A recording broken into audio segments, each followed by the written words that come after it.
जय हिंद। नमस्कार। Deepak Tiwari Azamgarh YouTube channel पर आप सभी का बहुत बहुत स्वागत है। आइए आज हम समझते हैं मृदा के बारे में। मृदा, जिसे इंग्लिश में हम सॉइल कहते हैं और हिंदी में मृदा को मिट्टी कहते हैं। इसी मिट्टी के बारे में आज हम समझते हैं कि यह मिट्टी कितने भागों में हम डिवाइड कर सकते हैं और यह मिट्टी से क्या क्या उगते हैं, यह मिट्टी बनती कैसे है, इसके बारे में समझते हैं। सबसे पहले हम यही जानेंगे कि यह मिट्टी बनती कैसे है, जिसे हम इंग्लिश में सॉइल कहते हैं और हिंदी में मृदा के नाम से जाना जाता है। मृदा जो यह मिट्टी है भूमि के ऊपरी परत में पाई जाती है। जैसे क्रस्ट है न, तो क्रस्ट के ऊपरी परत में पाई जाती है यह मृदा। अब ऊपरी परत में यह पाई जाती है तो बनती कैसे, इसके बारे में समझते हैं। सबसे पहले यह जो है पहाड़ों यानी पर्वतों की घिसावट से यानी पत्थरों की घिसावट से बनती है। इसके बाद जो है वनस्पति, जीव जंतु के सड़ने और गलने से बनती है यह मृदा, जिसमें हम लोग अनाजों की बुआई करते हैं। इसी के बारे में हम बात कर रहे हैं। और यह सो है पत्थरों की घिसावट से तथा जो वनस्पति के जीवों के सड़ने गलने की प्रक्रिया के कारण मिट्टी बनती है। और यह एक दिन में मिट्टी नहीं बनती, इसमें लाखों वर्ष लग जाते हैं, तब यह मिट्टी का निर्माण होता है। तथा इसका निर्माण चट्टानों की घिसावट से भी होता है, इसमें अत्यधिक समय लगता है।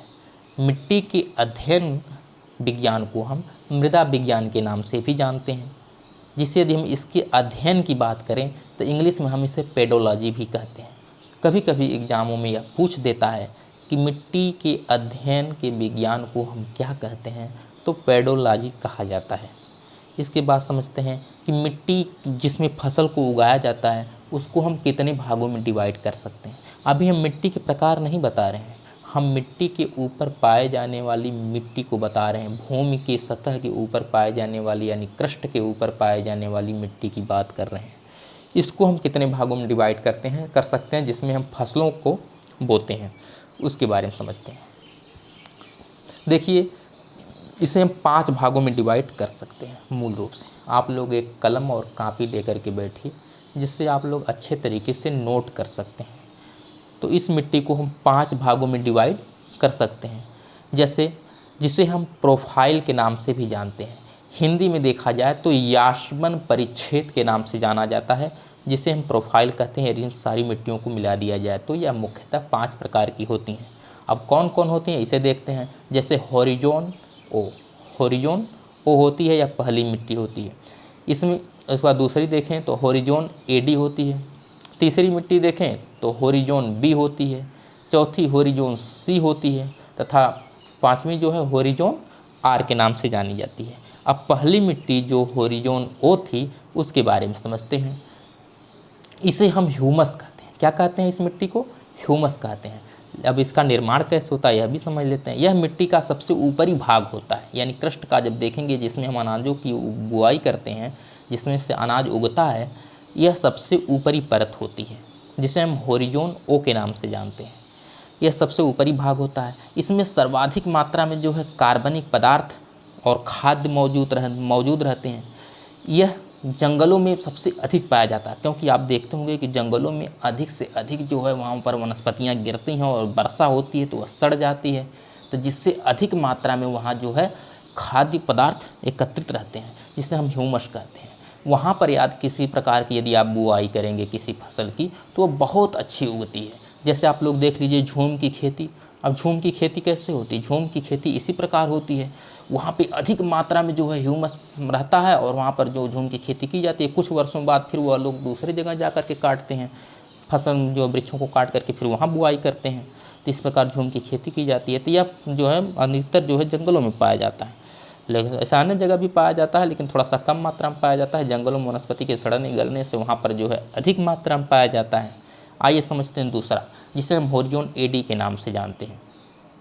इसे जो है ऊपरी भाग मृदा कहते हैं। छोटे पौधों की जड़ जो होती है वह यहीं तक सीमित रहती है, होरिजोन ए तक ही जाता है, क्योंकि यह बहुत ही उपजाऊ होती है। जैसे आप लोग गेहूँ वगैरह बोएंगे आप लोग, तो गेहूँ की जड़ कितनी नीचे जाती है? चना हो गया, मटर हो गया, रहर हो गया, सरसों हो गया, तिलहन जिसे कहते हैं, इस सब की जड़ कितनी नीचे तक जाती है?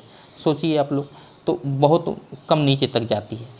इसे भी बहुत उपजाऊ, यह भी मिट्टी बहुत उपजाऊ होती है। इसमें कीड़े मकोड़े और चूहे वगैरह रहते हैं, जैसे चूहा वगैरह देखेंगे आप लोग तो गेहूँ वगैरह काट देते हैं, जब फसल हो जाती है तो वह लोग काटते हैं और उसी में छेद बना के जो है छिद्र बना कर रहते हैं लोग।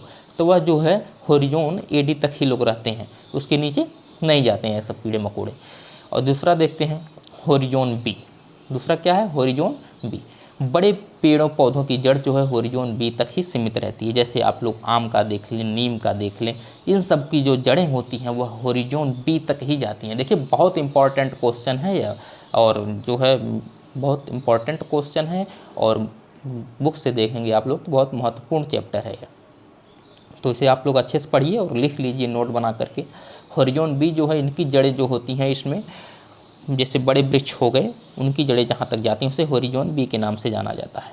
यदि होरिजोन सी की बात करें तो जो खेती के लिए अच्छी नहीं होती, यहाँ पर किसी प्रकार की कोई खेती, ऐसा नहीं कि आप लोग जो है 10 मीटर अंदर चले जाएंगे उसके बाद वहाँ खोदेंगे तो वहाँ पर भी फसल आपकी उगेगी, ऐसा नहीं होता है। जो ऊपरी क्रस्ट है, जो क्रस्ट का ऊपरी भाग है, वहाँ पर भी खेती की जाती है। यदि होरिजोन आर की बात करेंगे तो यहाँ केवल सिर्फ पत्थर पाए जाते हैं।